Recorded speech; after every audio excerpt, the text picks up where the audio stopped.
So, hello guys. Pupunta po muna tayo sa tindahan kasi bibili pa tayo ng 2 itlog. Kasi itatry po natin yung nakita natin sa Facebook na nagluluto sila sa sikat ng araw. So, bumili ako ng 2 itlog kasi itatry natin kung totoo talaga na nakakaluto yung sikat ng araw. So, tatry natin guys. Bumili tayo ng 2 itlog at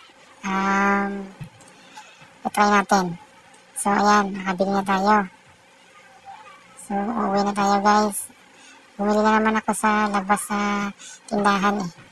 So, pabalik na tayo sa bahay. So, itatry na natin.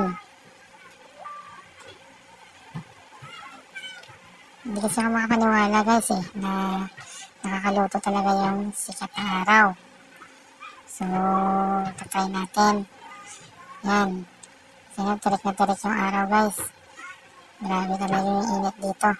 So, ayan, naganda na ako ng kawali, 2 itlog, tsaka mantika. So, papainitin muna natin yung kawali natin guys. Nilagay lang natin sa dyan sa naiinitan. So, papainitin muna natin. Yan. Hayaan muna natin guys na mag-init yung kawali natin.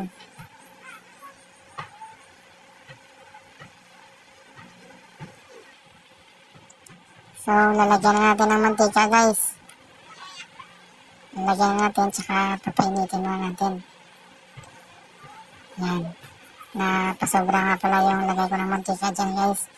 Napakarami nang nilagay ko. Kasi ang dami namin mantika eh.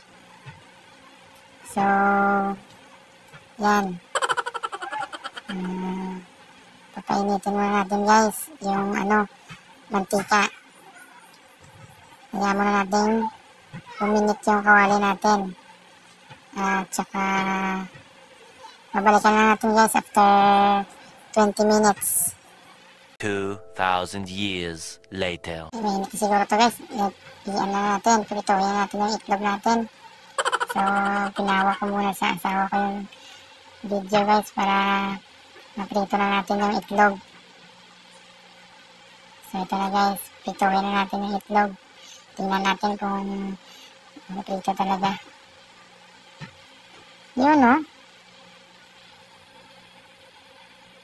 Napiprito talaga guys. Yun, sobrang init ng ng mantika eh. So, ayan. Totoo naman talaga na nakakaluto pala yung sikat ng araw. Ayan o.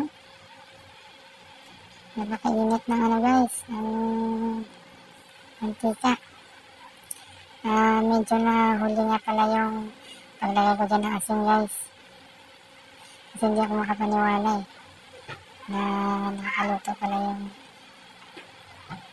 sikat ng araw. So ayan. Naluto talaga yung itlog guys.